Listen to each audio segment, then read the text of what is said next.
ప్రభుత్వం 2019లో ప్రభుత్వం వచ్చినప్పటి నుంచి మరి ఈ ప్రభుత్వం ఎంత దాడులు జరుగుతున్నాయి మహిళల పైన కూడా చాలా దారుణమైన దాడులు జరుగుతున్నాయి. అలాగే కార్యకర్తలను కూడా నాయకులను కూడా భయపడుతున్నారు. భయానికి ఆందోళన చేస్తున్నారు.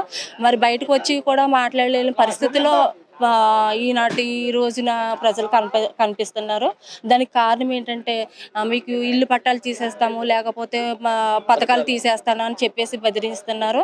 ఇప్పటికీ స్టిల్ ఇప్పటికీ కూడా పట్టాలు పొజిషన్ పట్టాలు ఏదో చూపించి ఇవి మీకు ఇస్తాము, మీరు మీటింగులకి తెలుగుదేశం మీటింగ్కి పిలిస్తే వెళ్ళకండి అనే ప్రలోభాలు పెడుతున్నారు, భయభ్రాంతులు చేస్తున్నారు. అయినప్పటికీ ప్రజలు తిరుగుబాటు వచ్చింది. వచ్చినప్పటికీ కూడా మరి నాయకుల్లోని కార్యకర్తల్లో చాలా మరి జనసేన అలాగే తెలుగుదేశం పార్టీ బీజేపీ కలవడం కూడా చాలా సంతోషకరమే. మరి ఈ 2019లో జరిగిన దాడుల గురించే మరి